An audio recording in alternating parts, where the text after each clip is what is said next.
Hello, extempers, speech and debaters, and everybody else that is interested in current events. Welcome back to the half hour. I'm your co-host, YuYu, and your other co-host. I guess I'm Spencer Travis. I forgot. And we are here to talk about Kashmir. Now, a lot of people will probably phrase this as the conflict between India and Kashmir. There are political parties involved in the region of Kashmir, deciding the future of Kashmir, whether it's going to be an independent country or whether if it's going to be under the rule of its surrounding countries. So, yeah, Kashmir.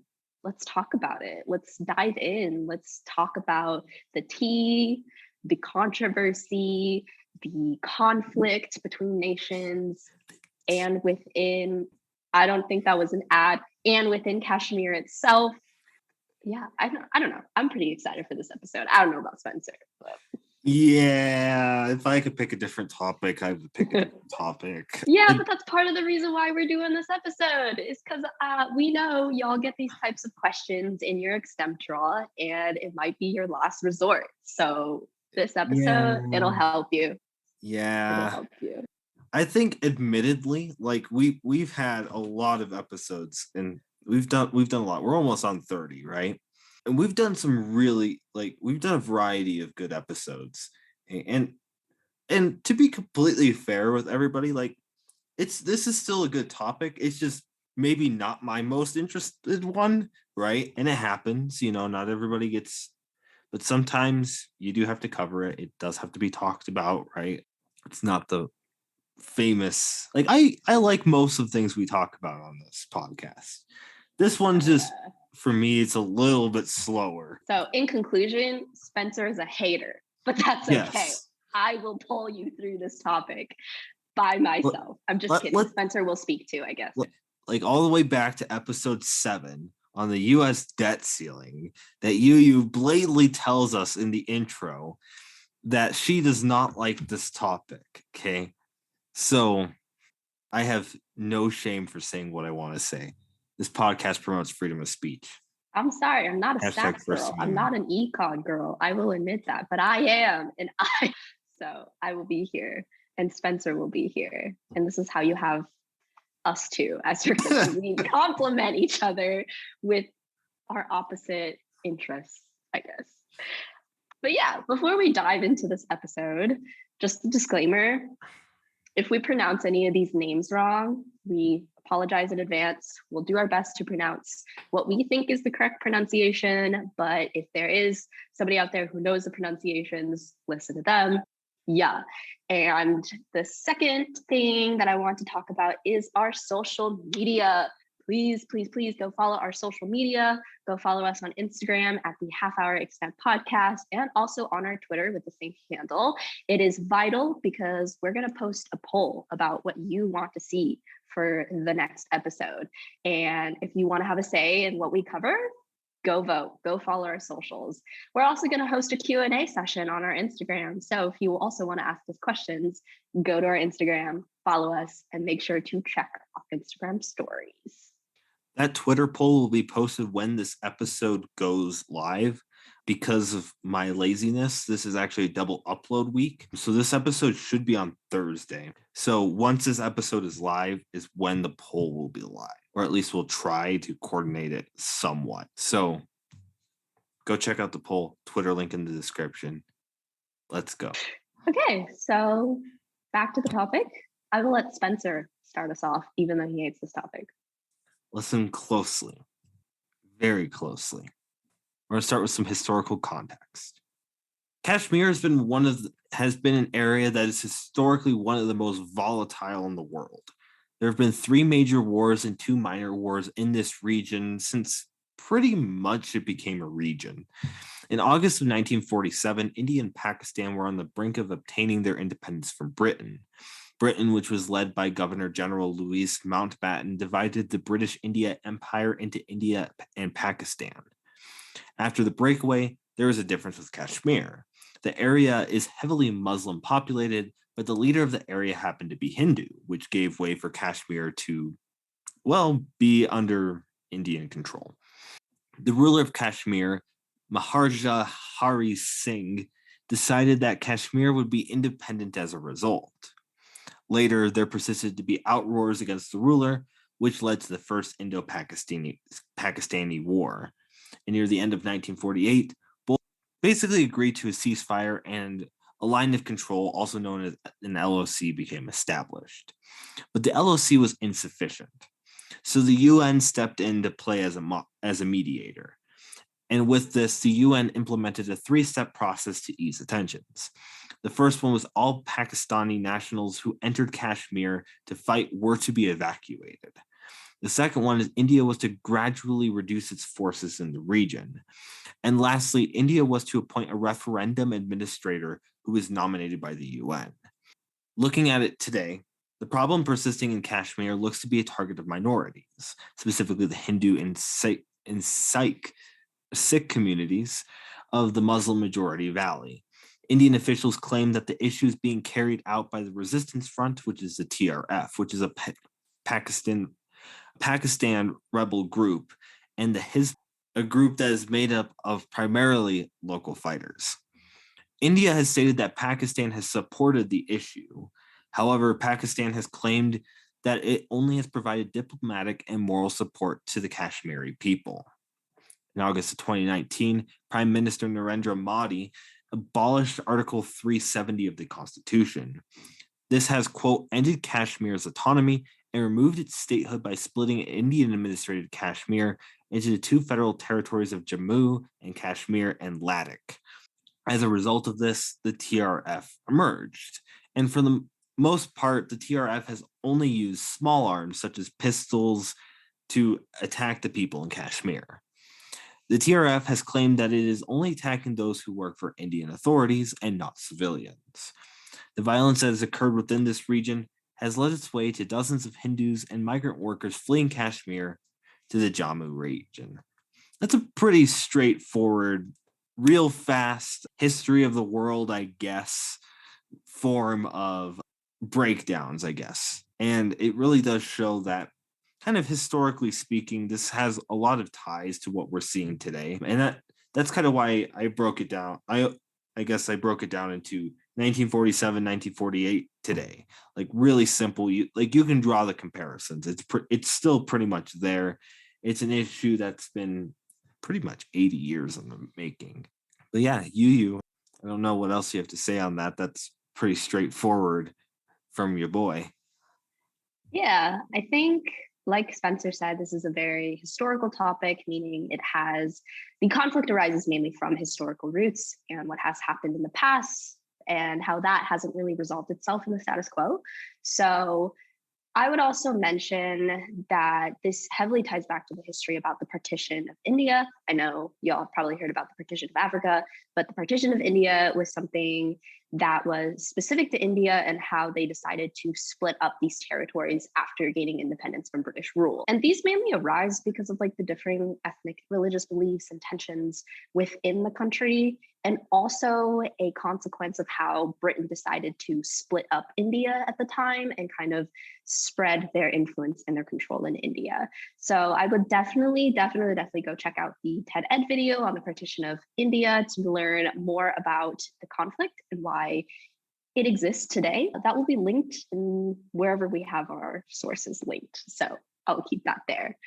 But this is a current events podcast, so let's talk about what's going on with Kashmir today. So mainly, ethnic tensions still exist between Hindus and Muslims in Kashmir, but conflict mainly persists by proxy, meaning it's tensions between Pakistan and India and disputes over land. Tensions arise with accusations of how the other country has crossed over the line of control, which determines which parts of Kashmir is. And the line of control is there to kind of indicate where your territory ends and where my territory starts, basically. Internally, in Kashmir, there's a separatist movement that is anti-India, and the movement is seeking to become an independent Kashmir. There have been accusations made that Pakistan has met with the separatist movement and actually support their cause to become independent. So as you can see, part of the reason why it's hard to come to an agreement and achieve peace between India and Pakistan over Kashmir is because of these accusations. But also, Prime Minister Modi of India is also unwilling to negotiate with Pakistan, who has lots of political instability itself. Along with political instability, attacks carried out by militant groups on Indian citizens have been linked back to Pakistani roots, which also exacerbates tensions. International organizations and international law have tried to come to an agreement where both parties are happy, but this effort hasn't been effective. Prime Minister Modi has also not been actively trying to mediate ethnic tensions, which only adds more fuel to the fire. Recently, Prime Minister Modi and his party, the Bharatiya Janata Party, have praised a Hindi movie called The Kashmir Files, which is supposed to portray the history of the Hindu exodus from Kashmir in 1989. This was due to revolts that happened in Kashmir that opposed Indian rule. The reason why Prime Minister Modi's comments were not well received by some of the public was because it fueled anti-Muslim sentiments in Kashmir, where people in theaters were screaming hate speech towards Muslims, which caused violent riots to ensue. So Prime Minister Modi supporting this movie, which was heavily skewed towards the Hindi perspective, fueled more ethnic tensions, and also reveals that Modi might hold some of these sentiments himself. And overall, what we can see is just that Pakistan and India, they still have heightened tensions, especially along the border that was created between where their territories are separated. There have been multiple accusations of when each one has crossed over the border, which has fueled military conflicts and vice versa. So tensions are still high between these two countries. But just as important as the background for why the conflict between India, Kashmir, and Pakistan exists, China also plays a significant role in this context, especially recently. So when you think about where Kashmir is located, they border Pakistan and India, but they also border China, which also draws in China. Keep in mind that this isn't just Pakistan and Indian issue. Disputes over which part of India is willing to give to China, or which parts of Kashmir India is willing to give to China, and which part China wants to claim is being disputed. The main reason for distrust for Beijing right now is because Beijing has historically supported Pakistan and their stance in this conflict. So at the 48th session of the Council of Foreign Ministers of the Organization of Islamic Cooperation, or the OIC, Chinese Foreign Minister Wang Yi made remarks about supporting Pakistan in their, quote, just freedom struggles, end quote. India's foreign ministry spokesperson, Arindam Bagchi, responded that they rejected this uncalled reference to India by Wang Yi, and that this was a domestic matter that only India has the right to comment about and talk about, but not China, since China technically wasn't involved in their internal domestic disputes. But this is not the only indication of tensions between these two countries, as tensions have existed since 2020. Well, it only arose more in 2020 when there was a dispute over the line of actual control, which is the India-China version of the line of control between India and Pakistan. So anyway, China and India were in the midst of a military standoff in April of 2020 when they were accused of trespassing. China's intentions was to build a bridge close to the Ladakh region, which is where the line of actual control is located. But I know what you're thinking. You might be asking, like, what's the big deal? It's just a bridge.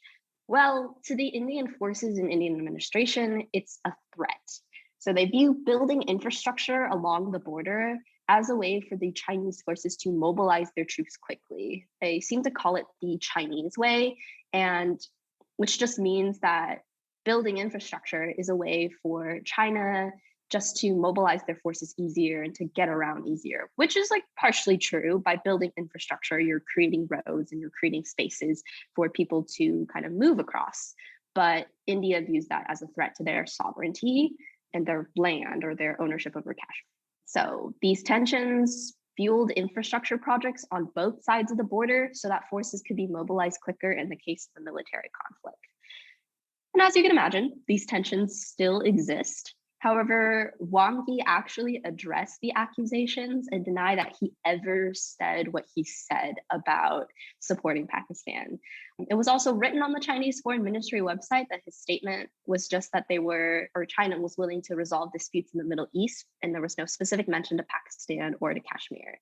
Whether this was redacted information to appease India before Wang Yi's meeting with Indian officials remains to be seen. But tensions exist all around the borders of Kashmir. There is the disputes with Pakistan, and where Pakistan has like control over Kashmir land, and where India has control over Kashmir land, and where China has control over Kashmir land. The reason why it's mainly kind of conflict between India and Pakistan that you hear on the news is because India has control over the majority of Kashmir, whereas Pakistan has control over 1/3, and then China has control of the rest, which is not as much as you think. But it's still very significant that we acknowledge these two countries' involvement with the conflict in Kashmir and how it like affects everything else, especially tensions between these two countries and major powers. Yeah, absolutely. And I think that drives us perfectly to the question. We only got one this week. That's because our website that usually has these questions has not posted anything about this in probably 5 years. Yeah. So at least 2020 is provided to you by the state tournament through one of our listeners, Camilla Rivera. So thank you, Camilla Rivera. This question is, has Prime Minister Narendra Modi alleviated or intensified the conflict in Kashmir? So I'm going to go ahead and start here, YuYu. And I basically just took this exact question and put it into Google. And the first thing that came up was a BBC article from August 8th of 2019. That's kind of how you can tell this has been a little bit of an issue that hasn't been discussed for a while. And kind of just looking through this article here, what we're really talking about here with this question, because all things considered, when we look at the conflict in Kashmir, off of everything we've discussed, I think all things considered, we're just talking about Article 370. And that's really where this BBC article goes, is scrapping Article 370. Is that a good idea, right? As this BBC article states, uses a quote exactly from the Prime Minister that says the scrapping of Article 370 is the beginning of a new era. And the Prime Minister basically suggested that Jammu and Kashmir could eventually regain the status of a state, but Ladakh would remain a union territory. And when you look at everything that happened as a result of basically removing Article 370 here, that's kind of the reason why we have seen the unrest and the impacts that we're seeing in between India and Pakistan. And then on top of that, just to even further that statement more, China has described the removal of this change to be unacceptable, right? So really, when you look at alleviating Article 370, that definitely, when you removed Article 370, basically, that's really what caused it, right?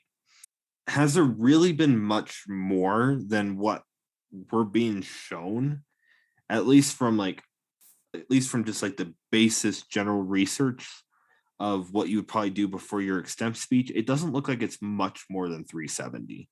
So honestly, to answer this question, has the Prime Minister alleviated or intensified the conflict in Kashmir? Well, Article 370 being the main impact here, obviously that has intensified the conflict because we decided that we were going to remove it. I don't know if since removing that in 2019, at least, if there's been anything that's caused that conflict to become alleviated. But for the most part, I think the Prime Minister has definitely intensified the conflict.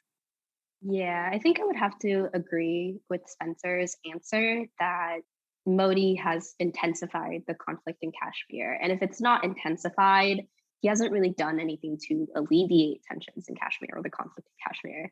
And that's just because of his actions of, promoting things that spark ethnic tensions, like the Kashmir files, and like not really doing that much to address ethnic tensions, but only adding like more fuel to the fire. And that's problematic because it means that there will be internal conflicts that still exist within Kashmir. That is part of the reason why multiple conflicts have arisen because of this. There's tensions that are high due to land disputes, but there are also tensions that are high due to ethnic reasons. And that just ties back to kind of the history over how the separation happened in India and why there exists like India, Pakistan, and Kashmir in the first place. But other than that, Modi hasn't really done anything to address these border disputes in a peaceful way or to try to resolve these border disputes in any way, shape, or form. There was hope in 2014 when he was elected between India and Pakistan, where they would finally negotiate some deal and there would be peace reached about the border. However, those came to a stalemate, they stalled, they didn't work, obviously, because things took a turn for the worse. Pakistan had internal domestic political conflicts, and Prime Minister Modi just wasn't willing to work with Pakistan after that because of those internal conflicts and political turmoil, but also because of the accusations against Pakistan where they were linked to the separatist movement within Kashmir. And Prime Minister Modi hasn't made any other move to try to resolve that tension, specifically in the status quo. But other than that, it doesn't seem like Prime Minister Modi wants to give up the region of Kashmir, like not to Pakistan, not to China. Anyway, it doesn't seem like it's part of his intentions as Prime Minister of India. And so it doesn't seem like he wants to alleviate any tensions. Because for this conflict, to alleviate those tensions within Kashmir means to give up concessions of some parts of Kashmir to the surrounding countries so that both sides are satisfied. But Prime Minister Modi, keep in mind that he does not want to do that. And that's why his party is also like supporting him, because he doesn't want to do that. And so I guess just a couple of things to mention when answering this question is like keeping in mind that it is a conflict on all sides of Kashmir where it involves Pakistan and China, but also keep in mind the intentions of Prime Minister Modi and also how that is manifesting in his actions. I think if we were to discuss this with any prime minister, for India, that this answer would probably always be intensify. I don't really think that there's a world or intensify or just be like negligent, because I don't think there's a world in which alleviate could be an answer here. And that's because, well, it like you was just saying, we've Pakistan bordering, we got China bordering, right? It's just going to be a high tension area. And it just with the nature of where it is, right?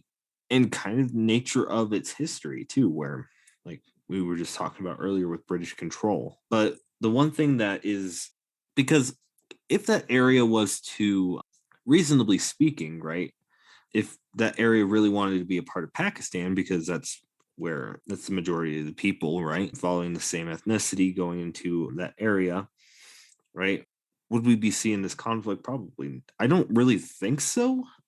There would still be the problem of China, right? So nonetheless, this would still be a heavily conflicted area. In a lot of ways, I mean, sometimes it's unfair to draw comparisons in one way or another, but this almost feels like, in a lot of ways, the Israel-Palestine issue, where like it just almost feels like it's inevitable, right? And we could try to make changes, but those changes are just not going to happen. Yeah, and I think you just have to look at the reasoning why those things aren't happening. And it's not just because like people are stubborn and their reasons are not justified and things like that. Like I would understand why Prime Minister Modi wants to, keep Indian control over Kashmir to an extent. And that's just because of the thing that happened, that the movie, The Kashmir Files, tries to highlight, where Hindus were essentially like kicked out of Kashmir because of the Muslim majority there, and how there were like anti-India sentiments during the time, and how that like fueled a lot of Hindu refugees coming out of Kashmir. And the administration and Prime Minister Modi is like very sentimental, but they're sympathetic towards these Hindu refugees, and they want to try to get them back to their original homeland. And it's like their home, and that's the whole reason why Modi is so like intent on keeping Kashmir and reintroduce people there. I think there are other reasons why he wants to have control over Kashmir to an extent, because all leaders do. But we also have to understand why these things are not being resolved in order to talk about these issues, because I think it's also really important in the bigger picture, bigger context type of situation to understand all the factors that contribute to why tensions aren't being alleviated and why, talking about them or negotiations have failed. I don't think I've got any more, YuYu, if you want to add anything else. I think that this is a straightforward question. It seems like all the sources point to intensify. Yeah. I mean, I guess if I were to make a case for alleviate, it would just be that full-on war hasn't happened, which is a good thing, obviously. And it seems like they don't want war to happen, but Pakistan has threatened war if disputes aren't being resolved, if tensions keep increasing. So I guess something to also keep in mind is that talks have been made, they're still ongoing. It's just they seem like a dead end. They don't go anywhere because people can't make the concessions that need to be made in order for both parties to be satisfied and in order for things to be peaceful. But not only that, talks have been made with China as well. And that's why the foreign ministry, Wang Yi, was going to go to India and talk to Indian officials about the disputes over the line of actual control and what they can do in order to make things more peaceful, rather than escalate these tensions further and further. So openness to talk to other foreign leaders can be an indicator of alleviation, but because in practice, tensions have not been alleviated, it also leads to an intensified question or intensified answer, if that makes sense. Yeah. Kashmir, everybody. I don't have anything else to say. You have anything else to say, Spencer? I do not. It's a pretty straightforward episode. Yeah. I don't know. I like these straightforward questions because you could just go boom, boom, boom and call it an episode. So I hope we answered all of your questions, but please, I hope you get the win in the round. If you didn't, let us know how you did. Let us know how we did. If you have any questions, comments, or concerns, feel free to DM either me or Spencer. We're available on our social media almost 24/7, but sometimes we like to sleep. So there's that. Please make sure to subscribe to our YouTube channel if you're not already subscribed, and hit the notification bell so that you get notified of episodes. We post early on our YouTube channel, earlier than one clap. So yeah, go check it out if you want early access. But other than that, follow us on social media. I will reiterate it again, at the Half Hour Extemp podcast on both Instagram and Twitter, so that you don't miss Q&As and you don't miss polls if you want to say and where our podcasts go in the future. So yeah, thank you so much for your support. Thank you so much for listening. We love you all. Please, please, please keep listening and supporting us. We really appreciate it. That's why we're doing this, because we want to support you all. So thank you. And bye-bye. Thank you all so much for watching, and until next time, we will see you all.